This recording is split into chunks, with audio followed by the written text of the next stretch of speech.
Hello guys, welcome to Indian affairs.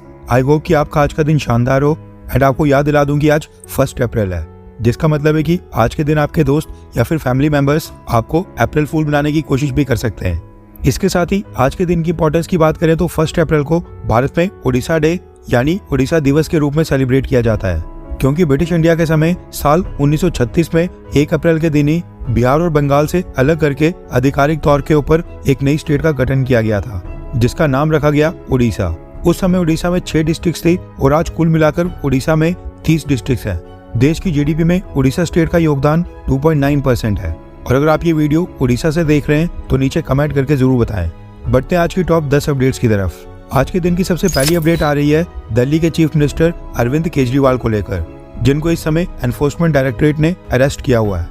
खबर आ रही है कि ईडी की टीम ने जब अरविंद केजरीवाल के घर के ऊपर छापा मारा था, उस समय केजरीवाल के पास से 4 मोबाइल फोन्स बरामद हुए थे। इनमें से एक फोन है एप्पल कंपनी का आईफोन, जिसको अरविंद केजरीवाल ने ईडी के आते ही स्विच ऑफ कर दिया था। अब ईडी अरविंद केजरीवाल से इस आईफोन का पासवर्ड मांग रही है, लेकिन अरविंद केजरीवाल अपने आईफोन का पासवर्ड ईडी को बता ही नहीं रहे हैं। इसलिए पिछले कल ईडी ने अरविंद केजरीवाल के फोन की डिटेल्स निकालने के लिए सीधा एप्पल कंपनी की इंडिया यूनिट को ही कॉन्टैक्ट किया है और इस फोन की डिटेल्स मांगी है।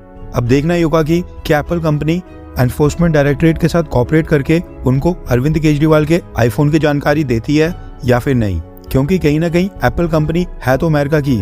इसके साथ ही एक और खबर ये भी है कि जब साल 2021 से 22 के बीच Delhi government new liquid policy को फ्रेम कर रही थी, उस समय अरविंद केजरीवाल कोई दूसरा फोन यूज किया करते थे और वो फोन अरविंद केजरीवाल ने ईडी को अभी तक नहीं सौंपा है। और जब ईडी ने अरविंद केजरीवाल से वो फोन मांगा तो केजरीवाल का कहना है कि उनको याद नहीं है कि उनका वो फोन इस समय कहां पर रखा है और शायद वो फोन उनसे खो गया है। आज की दूसरी अपडेट आ रही है अमेरिका से। दरअसल खबर निकल कर आ रही है कि पिछले कल अमेरिका के कैलिफोर्निया में सिख फॉर जस्टिस और खालिस्तानी संगठनों ने वहां पर एक रेफरेंडम करवाया।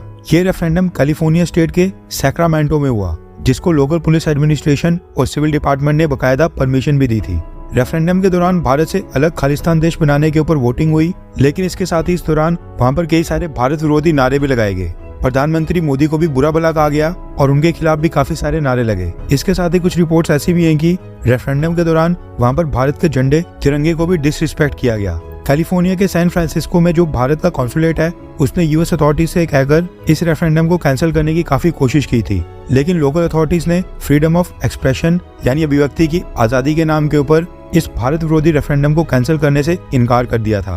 वहीं पर खालिस्तानी सपोर्टर्स ने इस रेफरेंडम में भीड़ को इकट्ठा करने के लिए आसपास के गुरुद्वारा में अनाउंसमेंट करवाई थी। वहां पर फ्री बस सर्विसेज रखी थी और रेफरेंडम के दौरान रिफ्रेशमेंट का भी अरेंजमेंट किया गया था, ताकि वहां पर ज्यादा भीड़ इकट्ठी हो। वैसे अमेरिका से और उम्मीद भी क्या है।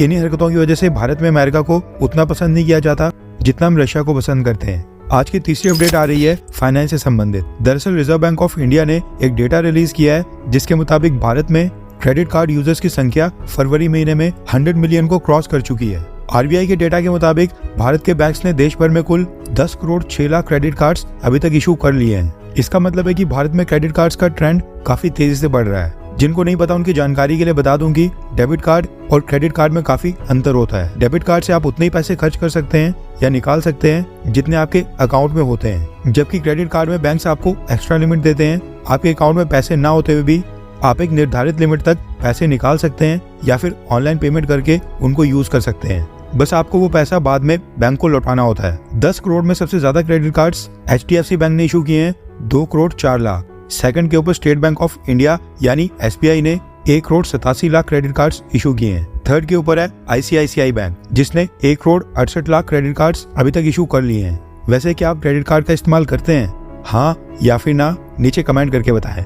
आज की चौथी अपडेट आ रही है अमेरिका और भारत की सेना को लेकर।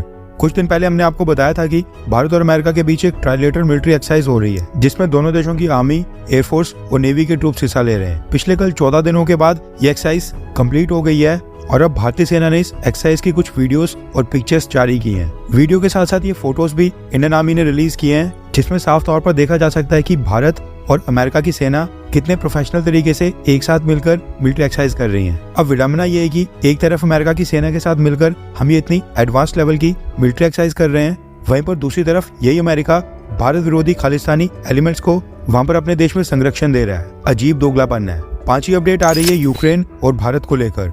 रिसेंटली यूक्रेन के विदेश मंत्री दमित्रो कुलेबा भारत की यात्रा के ऊपर आए थे। अब तो खैर वो यूक्रेन वापस चले गए हैं, लेकिन उनकी भारत यात्रा को लेकर एक बड़ी अपडेट आ रही है। रिपोर्ट्स के मुताबिक यूक्रेन के विदेश मंत्री जब 2 दिन तक न्यू दिल्ली में थे, वो उस दौरान भारत के प्रधानमंत्री मोदी जी के साथ एक मीटिंग करना चाहते थे। उनकी तरफ से ऐसी रिक्वेस्ट आई थी, लेकिन भारत की तरफ से यूक्रेन की ये रिक्वेस्ट पूरी नहीं की गई।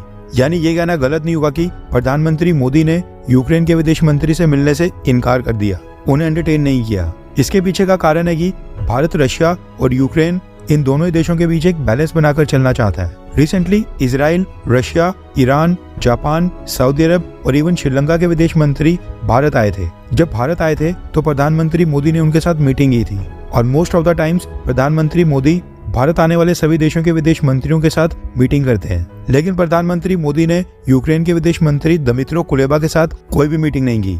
आज की छठी अपडेट आ रही है रशिया और भारत को लेकर। आपको याद होगा कुछ दिन पहले मॉस्को में कंसर्ट हॉल के ऊपर एक हमला हुआ था, जिसमें 143 लोगों की जान गई, जबकि कई 100 लोग वहां पर बुरी तरह से जख्मी हुए। अब इस हमले को लेकर भारत में रशिया के एम्बेसडर डेनिस अलीपोव की तरफ से एक स्टेटमेंट आई है, जिसमें उन्होंने बताया है कि भारत के लोगों की तरफ से लगातार उनको कंडोलेंसेस मैसेजेस दिए जा रहे हैं। भारत के कई सारे लोग विक्टिम्स के लिए सहानुभूति दिखा रहे हैं। उन्होंने कहा कि भारत के प्रधानमंत्री मोदी जी, भारत में कई सारी पॉलिटिकल पार्टीज, मिनिस्टर्स और लीडर्स ने रशिया को अपना समर्थन दिया है और आतंकवाद की खिलाफत की है। ऐसे में अब रशिया भारत के साथ मिलकर आतंकवाद के खिलाफ एक निर्णायक लड़ाई लड़ेगा। रशिया भारत और बाकी देशों के साथ मिलकर आतंकवाद के ऊपर बायलैटरल और मल्टीलेटरल फ्रंट के ऊपर एक लंबी लड़ाई लड़ने के लिए पूरी तरह से रेडी है। वैसे देखा जाए तो भारत 26/11 के रूप में इस तरह का हमला कई सालों पहले ही झेल चुका है और अब रशिया को भी उसका ट्रेलर मिल गया है। ऐसे में अब रशिया को भी जिहादी और कट्टरवादी आतंकी संगठनों के खिलाफ लड़ाई लड़नी पड़ेगी। कहने को तो रशिया आज की डेट में यूक्रेन के ऊपर ब्लेम डाल रहा है, लेकिन रशिया को भी कहीं ना कहीं ये पता है कि ये ब्रेन वॉश और 72 रूट वाला केस है। आज की 7th अपडेट आ रही है भारत और अमेरिका के एम्बेसडर को लेकर। दरअसल अमेरिका के भारत में एम्बेसडर एरिक गारसेटी की तरफ से एक स्टेटमेंट आई है, जिसमें उन्होंने गुरपतवंत सिंह पन्नू की हत्या करवाने की कोशिश के ऊपर बोला है। रिसेंटली अमेरिका ने भारत के ऊपर आरोप लगाया था कि भारत सरकार के एक व्यक्ति ने अमेरिकन सॉइल के ऊपर गुरपतवंत सिंह पन्नू की हत्या करवाने के लिए बाउंटी दी थी, यानी एक तरह से सुपारी दी थी। अब इसके ऊपर अमेरिका के एम्बेसडर एरिक गारसेटी ने एक नई स्टेटमेंट दी है, जिसमें उन्होंने कहा कि किसी भी देश को रेड लाइन क्रॉस कभी नहीं करनी चाहिए। किसी भी देश की सरकार या उसका सरकारी कर्मचारी असैसिनेशन में शामिल बिल्कुल नहीं होना चाहिए। ये एक ऐसी रेड लाइन है जिसको क्रॉस करना पूरी तरह से अनएक्सेप्टेबल होगा। उन्होंने कहा कि किसी भी देश की सरकार या उसके व्यक्ति जब दूसरे देश में जाकर अपने किसी व्यक्ति की हत्या करवाने में इन्वॉल्व होता है, मुझे लगता है कि ये बिल्कुल रेड लाइन है। ये सवर्निटी यानी संप्रभुता का बेसिक इशू है और ह्यूमन राइट्स का इशू है। यानी एक तरह से भारत को धमकी है कि यूएस ऑयल के ऊपर गुरपतवंत सिंह पन्नू की हत्या करवाना भारत का रेड लाइन को क्रॉस करना होगा। यानी अमेरिका पन्नू के लिए भारत को बातें सुना रहा है, यानी एक तरह से अमेरिका की पन्नू के लिए भारत को धमकी है। आज की 8वीं अपडेट आ रही है बांग्लादेश से।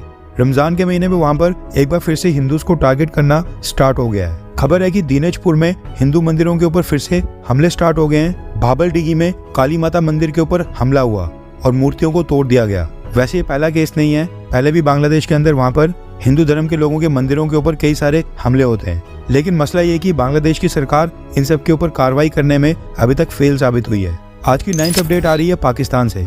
रिपोर्ट्स के मुताबिक चाइना ने अपने वर्कर्स को पाकिस्तान में जॉब करने के लिए 20% का डेंजरस एरिया अलाउंस देने का ऑफर दिया है, यानी सैलरी को 20% तक बढ़ाने का ऑफर दिया है। लेकिन फिर भी चाइनीज वर्कर्स ने हाइड्रो पावर प्रोजेक्ट्स के ऊपर काम करने से इनकार कर दिया है। दासू के बाद अब पाकिस्तान के टोटल 3 हाइड्रो पावर प्रोजेक्ट्स के ऊपर काम पूरी तरह से सस्पेंड हो गया है, क्योंकि वहां पर भी चाइनीज इंजीनियर्स ने जॉब के ऊपर जाने से इनकार कर दिया है। अब ऑब्वियस है कि सभी लोगों को पैसे से ज्यादा जान प्यारी होगी, अब सब थोड़े ब्रेन वॉश होंगे। आज की 10th अपडेट आ रही है आर्मेनिया और अजरबैजान से।